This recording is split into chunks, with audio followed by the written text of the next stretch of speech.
You're listening to the Bleeding Goat podcast. We continue with the Aboleth.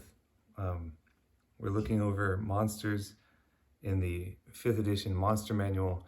We're trying to see the lore that is provided for us and how to use that lore, that information provided in the monster manual to create inroads to our world or the stories that we're trying to tell with our characters and our fellow players. The Aboleth is like a lamprey. It's a fish, right, with its massive, big old maw of a mouth and a bunch of teeth in a circular form, except they show it also having like multiple eyes on its forehead. And of course, it wouldn't be an aberration if it didn't also have tentacles, because add tentacles to things and all of a sudden it's creepy, or Japanese, your choice. Anyway, so the Aboleth is not a small fish. The Aboleth is a very big fish. For starters, it's a CR10, but I mean, physically, it's a large fish. And as a CR10 and a second monster in the monster manual versus like the CR 1/4 of the Aarakocra, we're going to have to ask ourselves, when will our players encounter this? The first thing I think is worth looking over in the Aboleth is it's a very centered creature. They give it lair and legendary lair actions. So from just kind of as a guess right off the bat, looking at the book, you can have an idea that this thing's not going to sneak up on people. But yeah, let's talk a little bit more about the Aboleth. The Aboleth are live in the elemental plane of water, and if you ever do manage to kill an Aboleth, it just goes back to the elemental plane of water and like recreates itself there. Aboleth have perfect memories, so if you kill it on another plane of existence and it gets recreated, it just remembers all the horrors of its death and everything else that happened. In addition to that, when Aboleth eat other prey, they consume its memories, and they are flawless memories. The backstory goes that lamprey, the Aboleth,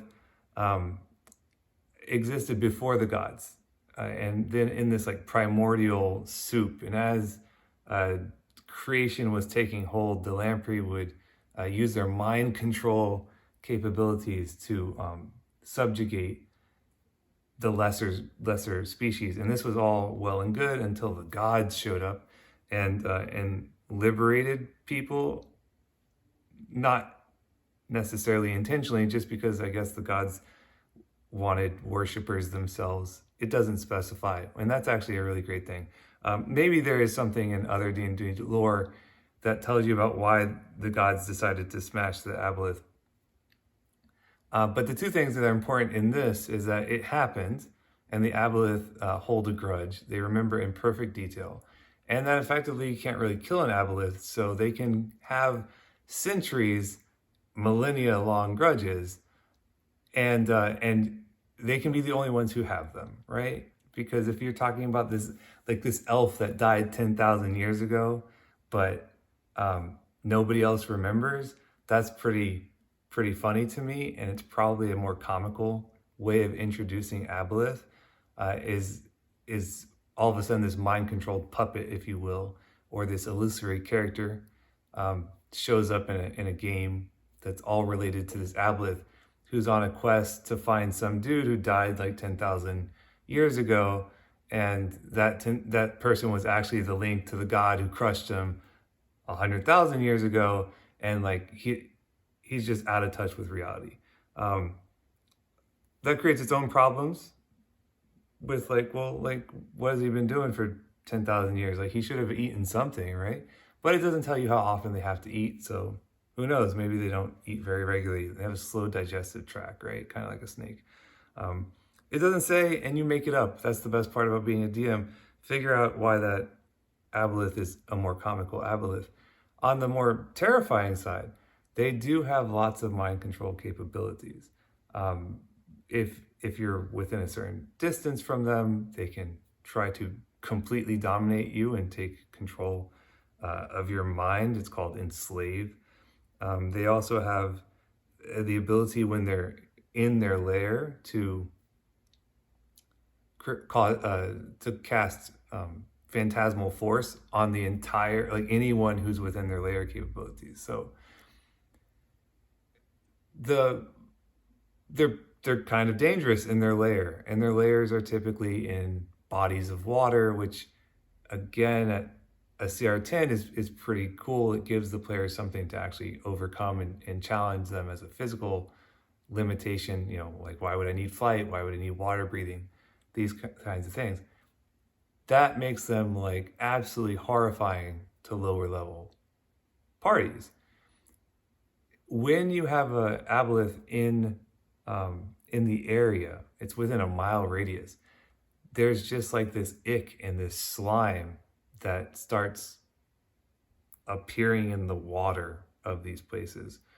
And if you were to drink that water, you would throw up, vomit, get sick. It's just absolutely disgusting and repulsive. That itself is a great lead-in, right? Like that's a plot hook. Like, what happened to the water? I don't know. Ask Dave Matthews. And if you just stop there, that'd be kind of cool. But I think the mind control is really what we should focus on, because one, it's horrifying, and two, I think it immediately, with this like snake-like shape, this sliminess to it, and the mind control, I cannot help but think of Stargate. And if you're looking at it, well, how does the Aboleth deal with land encounters? It's mostly a fish, right? It has a walk speed of 10. It's not sneaking up on anybody, although an Aboleth jumping out of a tree sounds great. So if you look at it a little bit more like in the Stargate universe, we get to a part in the lore that talks about the Aboleth are trying to convince, through manipulation or enslavement, people to do their bidding. And when they're inside of their lair, when people are inside of the lair, they can give them like hallucinogenic trips, or just illusions if you want, that make them feel and perceive things that just aren't there. And so you can give people the perfect replication of their lost loved one. Because the Aboleth, once it can read your mind, it knows your like deepest, darkest desire, and it has a perfect recall and memory. So it just feeds that to you. And so you can almost see this as like a drug addiction. I get you a little high, I show you what could be, and then you go and you do my bidding for me, which is basically the premise of Conan the Destroyer. The Conan movie that was never made, according to my friend. So if you're looking for an awfully good villain to have at a low-level campaign that they can work up to, you can have the Aboleth affecting all sorts of local politics by way of water tampering or controlling the mindfolk. Or my favorite possibility is the Aboleth makes an absolutely fantastic warlock offering as like a great old one. Before the gods, otherworldly, doesn't forget anything, knows all sorts of absolutely arcane secrets, and kind of is hell-bent on returning to power.